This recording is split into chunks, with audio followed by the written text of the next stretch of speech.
Hello guys, এখন যাচ্ছি দিদাকে দিয়ে আসতে। নতুন একটা ব্লগ নিয়ে চলে এসেছি। চলো আমি দেখাচ্ছি দিদাকে কোথায় দিয়ে আসতে যাচ্ছি, সেটা তোমাদের আজকে দেখাবো। চলো কোথায় যাচ্ছি দিদাকে দিয়ে আসতে, পরে দেখাবো কিন্তু ওটা কোথায় গেলাম আমি। ওই দেখো আমার দিদা আগে আগে চলে যাচ্ছে, আমাকে ছাড়াই চলে যাচ্ছে দিদা।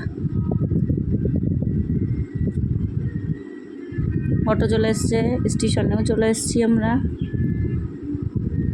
ওই যে আমার দিদা আগে আগে আগে আগে হেঁটে হেঁটে চলে যাচ্ছে। ওই যে ওই পাশে ট্রেনটাও চলে আসলো, কিন্তু আমাদের ট্রেন এখনও আসছে না। আমরা বসেই আছি, গরমও লাগছে ভীষণ। বসে থেকে থেকে আর ভালো লাগছে না, ভীষণ গরম পড়েছিল, ভীষণ। একটু এদিক ওদিক দেখছি, একটু জলও খেয়ে নিলাম। দিদাকে বললাম একটু ঠান্ডা জল নিয়ে আসো। দিদা একটু ঠান্ডা জল নিয়ে আসলো, আমি একটু ঠান্ডা জলও খেয়ে নিলাম। এত গরম, এত গরম বাইরে। লাস্টে ওই যে ট্রেনটা অবসরে আসলো, যে ট্রেনটা এসছে। এখন আমি এই যে ট্রেনে উঠবো। আমার একটুও বাইরে ভালো লাগছিল না, এত গরম বাইরে। শুধু দিদাকে কেন দিয়ে আসতেই হবে, দিদাকে না দিয়ে আসলে হবে না। দিদা একা একা একটুও চলতে পারছিল না। দিদার প্রেশারটা ভীষণ হাই হয়ে গেছিলো। দিদাকে বাড়ি পৌঁছাতে যাচ্ছিলাম আমি।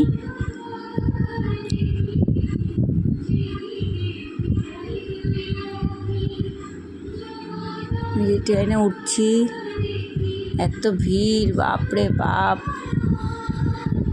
স্টেজে উঠলাম আমি ট্রেনে।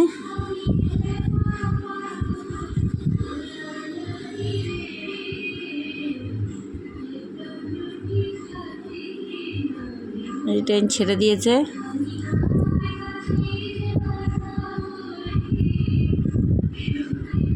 এই যে ট্রেন চলতে চলতে আমাকেও একটু দেখিয়ে দিলাম তোমাদের।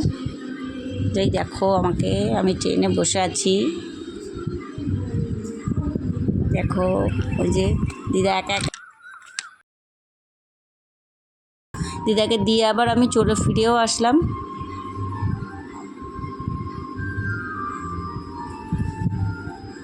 এই ট্রেনে এসেও বসে আছি, ট্রেন আর ছাড়ে না, বসে আছি।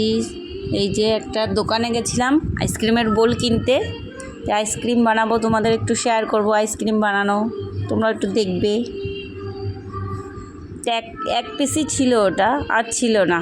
ওর জন্য আমি বলছিলাম যে আর আছে আইসক্রিম বোল সেটগুলো, আর তো বলছে না এই এক পিসই আছে।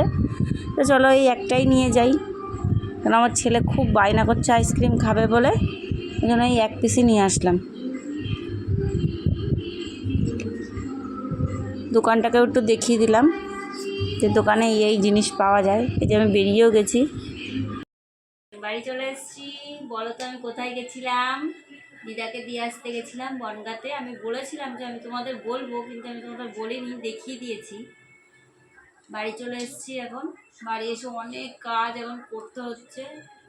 দিদাকেও দিয়ে আসতে গেছিলাম, দিদার খুব একটু অসুবিধা হয়েছিল। দিদাকে বলেছিলাম যে দিদাকে এখন দিয়ে আসবো না, কিন্তু দিদাকে দিয়ে আসতে হলো। দিদাদের বাড়িতে চুরি করতে এসেছিল একটা চোর। সে চুরি করে বলে অর্ধেক জিনিস নিয়ে গেছে, ওর জন্য দিদাকে দিতে গেলাম। দিদা একা একা চলতে ফিরতে পারে না, ওর জন্য দিদাকে দিয়ে আসলাম। বাড়িতেও কেউ ছিল না, কেউ না, ওর জন্য চুরি করে নিয়ে গেছে। কিছু নিয়েছে, কিছু রয়েছে। ওটা নিয়ে দিদা খুব কান্নাকাটি করছে। ওর জন্য দিদাকে মাসির কাছে ছুঁয়ে এসেছি, মাসি দেখবে দিদাকে। আমি বাড়ি চলে এসেছি। Bye bye. তোমাদের যদি ভালো লাগে কমেন্ট, শেয়ার আর সাবস্ক্রাইব করে দিও, আর পুরো ভিডিওটা দেখতে দেখতে থেকো। Bye bye.